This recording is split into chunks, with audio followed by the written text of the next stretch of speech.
In honor of Purim, we think about what Esther and company have to teach us about liberation, joy, and showing up as our full selves. This is Jews Talk Racial Justice with April and Tracie, a weekly show hosted by April Baskin and Tracie Guy-Decker. In a complex world, change takes courage. Wholehearted relationships can keep us accountable. Hi, Tracie. Hey, April. It's great to see you. It's good to see you too. So this week we have Purim. Yay! Purim. I feel like I need a grogger or something. I know exactly. I don't have one. That's my grogger impression. Nice. Nice. I know. It sounds more like a duck that's like having indigestion or something. But so, you know, in the Talmud, we read that when Adar enters, that joy increases. Right. The month of Adar, in which Purim is situated. Yes. Yay. Thank you for explaining that. Yes, exactly. It's the Jewish lunar month of Adar. And so I love this as someone who is really into joy. I also like to think when justice enters, joy increases. Nice. Nice. And joyous justice. And, you know, I mean, so to me, I think there's some really interesting things to unpack here. This is obviously very on brand for us in terms of joy. And in some ways to me, it's on brand, and other ways it's not. Right. So, yeah. So there's a lot that we could unpack here. I feel like sorry. No, go ahead. Go ahead. I interrupted you. No, go ahead. I feel like we should start with just the basic story that we are kind of commemorating with Purim, like the basic story of Esther and Mordecai, for those who are listening who maybe don't have that right on the tip of their brains. So nutshell, right? Nutshell. In the time of King Ahasuerus, there was, through a bizarre sort of encounter with the existing queen, Queen Vashti, King Ahasuerus decides he wants a new queen. And so he sends out to see all the maidens, and he's going to pick the most beautiful. And Esther, who happens to be Jewish, is chosen to be the new queen. And then through a whole sort of comedy of errors and egos, the king's advisor, the evil Haman, sets up a plot to sort of kill. Thank you. You're supposed to blot out his name. Every time we hear his name, we're supposed to make noise so that you can't hear it. Anyway, so this evil advisor comes up with this plot to have all the Jews killed. And that is Esther's moment. Esther's moment to say to the king, you know what? I'm Jewish. She was there for a time such as this. It was beshert, as they say. It was meant to be. So in the end, the king spares all the Jews' lives, and instead Haman and his co-conspirators kind of get what's coming to them, I guess you should say. And it became this is like a lot of Jewish stories, right? They tried to kill us, we survived, let's eat. But Purim is a little different because that's not all we say. We say, in this one, they tried to kill us, we survived, let's do a silly play and get really drunk, which is a different, that's sort of the unique thing about Purim, which I think is really interesting. In fact, there's one, I think it must be in the Talmud, there's one sort of saying that on Purim you should drink so much wine that you can't tell the difference between Haman, boo, and Mordecai, who is Esther's uncle and the Jewish hero of the story. Besides, well, he's one of the heroes. One of the heroes. Thank you. Yes. Besides Esther. Esther obviously is the hero, but Mordecai has an important supporting role.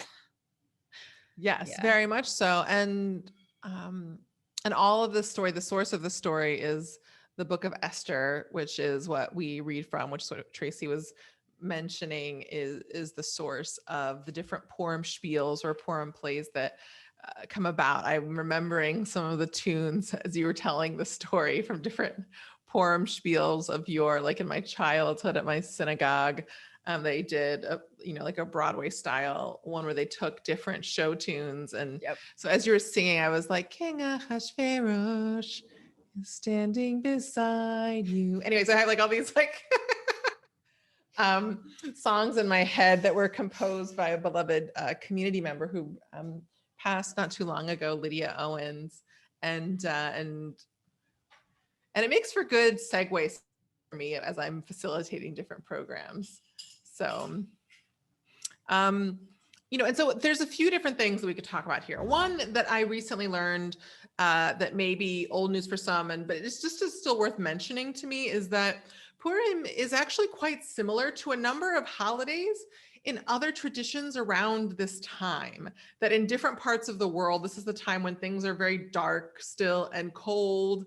And so midway through this season of cold and transition is a great time to, so separate from the mystical, spiritual, religious elements, some Jews have analyzed that it also makes sense sort of sociologically and communally that this would be happening at a time often when it's still cold and dark, that people engage in merriment and joy and silliness and turning things upside down and backwards to make light of what can be an exhausting period of quiet and darkness, right? And to bring some levity and light into it, and eat Haman Tashen, that people say, or that it's customary to eat a 3-pointed cookie with yumminess in the middle that is supposed to be symbolic of the hat of the person whose name will not be mentioned, which is oddly like some recent leaders we've had,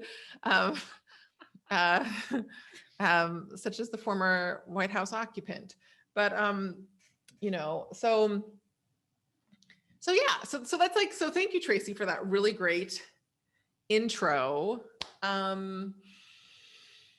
So as I thought about things I could talk about, one of the things that I'm not so interested in talking about, what I'm saying, is like, but that I've thought about a lot before, are just the feelings, some of the feelings of connection that I felt with Esther, as I've been in some very prominent Jewish leadership positions in the past. Some of those circles weren't ready for the fullness of my identity. And so a couple of years ago, I viscerally, in a way that I didn't in my childhood, but I could viscerally, because often I was more in Vashti's camp. Like I still want to hear Vashti's story.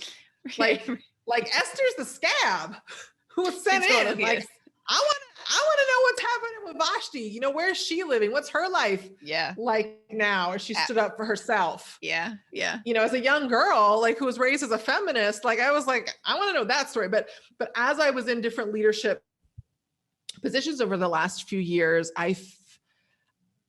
while Black Lives Matter was really beginning to gain traction, and I had this prominent position, and I was in this token role, and feeling the need, I was put into this, I was created for a time such as this, and certain things need to be said. And so I now connect with both. I feel like I've been both Vashti and Esther. I'm curious for folks who are listening, regardless of gender, in your life, in certain parts of your life, or just in general, do you more vibrate with Esther's energy of being brought in, of being the chosen person, and also someone who is welcomed in at a price, that she has to hide parts of who she is in order to be welcomed in? Or are you someone who's a bit more like Vashti, who's like, I'm not playing that game, and I'm willing to pay the price? Right. So Vashti, in my nutshell, I didn't tell the story, but the king one night while he was drinking, ordered her to come before him. And it's very unclear to me from the Megillah exactly what it means, but the commentators make it clear that the king wanted the Queen Vashti to come naked to dance or somehow perform in the nude for him and his Homies. courtiers, homies, right? And she refused. She said, not doing it. And so he said, well, you're not queen anymore. I know. Mm-hmm. Yeah. Mm-hmm. Yeah. There's a lot of power in that no. But it's really interesting that you're putting the text does too, but it's really interesting that you're lifting up these two women, right, who use power in different ways, right? Vashti uses her power to say no, even though she faces the consequences. And Esther, you're right, she's chosen, but she's the chosen one to be the king's consort, and then becomes the chosen one to save the Jews because of because she's in the position to do so. She was incognito. Totally.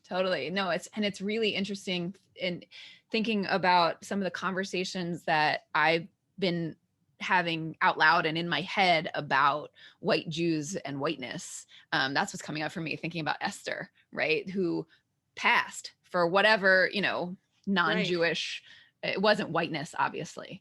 But the Persian majority did not, she just was a beautiful woman. The Jewish identity was a hidden one for her. And so that's the parallel that I'm seeing. And it's just, I'm not sure where to go with it, but it's also really interesting to me because we started here with joy and the fact that we make these spiels, these plays that are supposed to be funny and we're supposed to really like whoop it up and get drunk, is associated with this, like, so the farce of it layered on top of the very real, truth with a capital T, about power dynamics and about identity politics and identity and gender and all of those things that are alive and real, then get layered onto them with the farce, which is really, really fascinating to me, especially as it sits in constellation with the other Jewish holidays. Right? Like that this is the one that we choose to layer on that. Right? Farce. Yeah. Right? Whereas like you could kind of potentially in some ways with other stories also have a similar, like a land full of frogs is kind of funny. Like yeah. And locusts. And I mean, like you see the sort of inkling of that with some of the Passover traditions of like having the toys or like throwing rice or whatever for the for the lice, but it is not the same. Even when you're being required to drink 4 cups is not the same as being invited to get so drunk you can't tell the difference between the bad guy and the good guy. So and the timing is interesting too. Right before we started recording, I'm going to bring this back up. I was looking at, I love this book, Seasons of Our Joy by Arthur Waskow. I was introduced to it as an undergrad and I come back to it again and again. But Waskow was looking at why do we do Purim, this farcical one, right before Passover? And his answer is really fascinating to me, especially for us. Let's hear it. So he says, when the original history happened, the sublime liberation of Exodus came long before the farce of Purim. But when we finish living that history and begin to learn it, absorb it into our lives, digest it so that we can make a holy future, then it may be important for us to laugh first, to let the farce come first. Yes. For power is funny, and those who hold power are ridiculous. The first stage of liberation is that we learn to laugh at them. But power is also profound, and liberation is also at the root of all the universe. Having learned to laugh, we become ready to seek our freedom seriously. There's a time to laugh, and then there is a time to ask questions. Right. Anyway. And I thank you for reading that because that's the segue perfectly for me that leads into my broader point that I want to make without being a killjoy. And that's the perfect way to do it. So I love this because it's what it's saying, what essentially to me, part of what he's saying, a reading of it could be, is that in terms of how things manifest and come into being, the vibration needs to precede the action and outcomes. That if we want to move in the direction of liberation, or we want to achieve an outcome, at times people think that like our happiness comes as a result of things. And the big secret is that you need to find a way to get happy first and have unconditional have an unconditional, and not all the time, like we're not meant to be happy all the time, but when you can, right? Like we all, like life's hard and we want to take risks and those things are scary. And so there's an up down, but when we go up, that it's instead of it just being flat and risking, but that we do have that and that we do access joy, right? Because for me, I'm both happy that it's Adar, but the reason I'm happy is because I feel joyous much of the time. And so I'm glad now, finally, now that this administration is here, but I'm like, we could have been happy this whole time. Outside of when we're processing trauma, it's like a broader point, right? And like, I know some people are like buckling their seatbelt. They're like, oh boy, but like, but really, like, what might have been possible for us? Like, I think I talked about this before, but the connection wasn't good. But like 2 of my elders who have both since passed and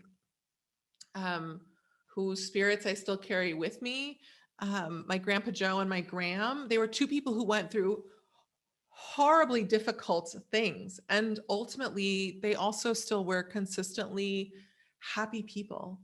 And I thought of them a lot in 2016 after the election and thought, like, if my grandfather could survive Jim Crow, and if my Gram could be sick at one point to the point where she broke a rib, she was coughing so hard from pneumonia. And still, when I would talk to her before and after that, she was primarily in a place of, I'm so happy. I feel really grateful. I love my life, right? Like if people can go through these things, and she was the daughter of Pennsylvania coal miners, like she grew up during the Depression.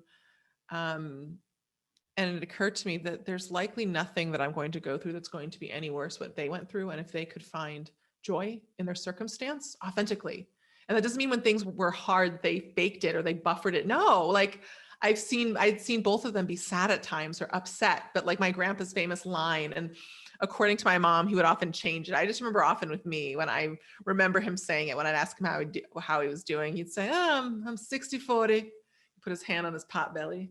I'm 60-40. I mean, 60% is good, 40% not so much, but the 60% is good. And apparently sometimes he would say 70-30. It's more good than bad. I love it. Like, and so for me, like, I think I just want to pose the arguably radical question of what if we start, whether it's joy or just other high vibrational feelings like peace, contentment, power, calm, what if we didn't have to wait? What if that experience could be less conditional on external circumstances? And how many more circumstances could we start to shift over time if we were able to stay in that place? And as I've heard, I feel like, I'm sure it's in some Jewish settings too. I've heard it said in some Christian settings when I've done interfaith work, where they talk about being a thermostat versus a thermometer, right? I'm interested in being a thermostat. I'm interested in setting the temperature to joy and that being the case until there's something legitimate that shifts that. And then I go through a healing process around that. And then I go back, setting the temperature back to joy, as opposed to checking the thermometer based upon what month is it? Oh, it's Adar. Oh, now I'm allowed to be joyous. Yeah. It's interesting too, the thermostat metaphor, when things happen that are counter to where you've set the thermostat, it just means that the HVAC system has to work harder, right? It doesn't, so it is harder to then achieve that, but that doesn't mean it's impossible. That's kind of what I was thinking. Like, you may have to like readjust again, as you were saying, but readjust, or like if a door gets open, if a window breaks, then you need to focus on healing the window. You don't want to overwork. I'm not saying overwork the HVAC system and just, spew out all these chemicals in the ecosystem. Yeah, no. I'm saying, oh wow, there's damage. There's damage. There's been harm. Let's heal it.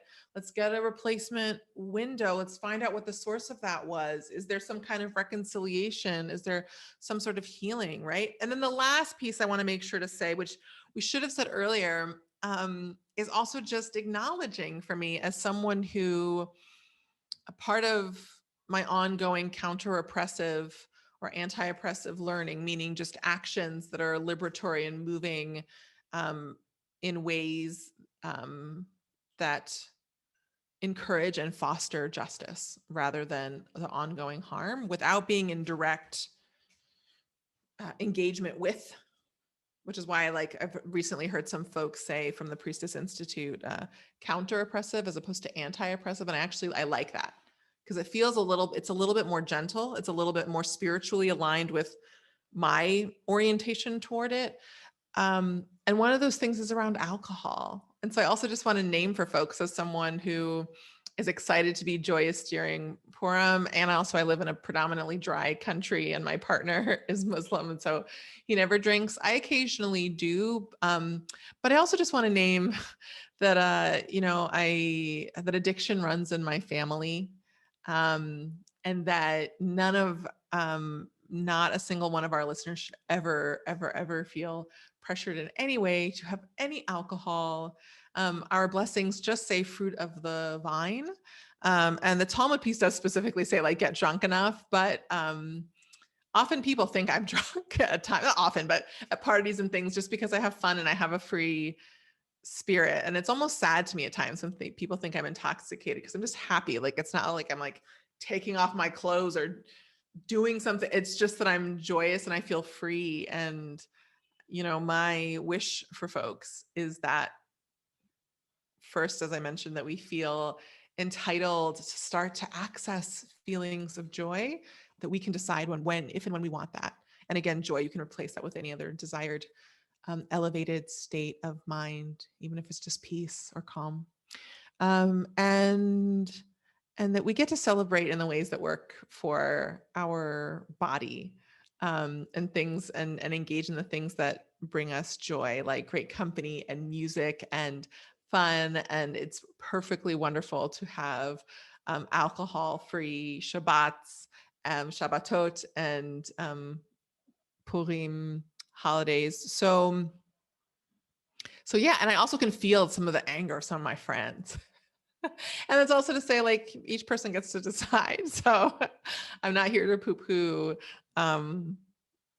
how anyone observes, but I just wanted to make sure ensure that our tent of the conversation is broad to include. Yes, of course. Thank you. Yes. Yeah. Did you want to say anything else, Tracie? I guess everyone is able to find the joy however you get there, and that we can maintain it as we move forward, as April says. Yes. And if you can't, that's why we're here.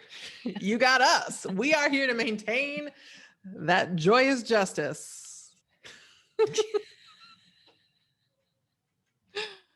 As Alicia Key says, stay tuned because there's more to see. So happy Adar. Hadar, Purim, Sameach. May you have a happy, joyous Purim, and month of Adar, and look for reasons to celebrate joy. One last thing, or one to engage in joy. One last thing I would suggest is consider making a list, as long as you can, 5 to 20 things, maybe more, of what things bring you joy. And over the course of this month, try to incorporate as many as you can into your day or your week. And it can be anything from something as extravagant, although I know in the States, because of the pandemic, that might not be so feasible, but it's something like horseback riding, or it could just be enjoying a really good cup of tea or coffee, and sitting with someone you love, or sitting in silence and relaxing. It doesn't have to be expensive. It doesn't have to be ornate. I love that. I love that. And it doesn't have to be nobody else is looking. Doesn't matter what other people would think of it. I have multicolored dishes, and I really love it when they're in a pattern in the cabinet, and it's just a silly thing. But when my husband puts the dishes away when he's home, he doesn't care, and they're all however they just go in, and I go in and reorder them because when I open the cabinet and it's in a pattern, it makes me happy. So whatever it is that works for you, do it. Whatever. All right, take care. Much love. Thanks for tuning in. Our show's theme music was composed by Elliot Hammer. You can find this track and other beats on Instagram at Elliot Hammer. If this episode resonated with you, please share it and subscribe. To join the conversation, visit JewsTalkRacialJustice.com, where you can send us a question or suggestion, access our show notes, and learn more about our team. Take care until next time, and stay humble and keep going.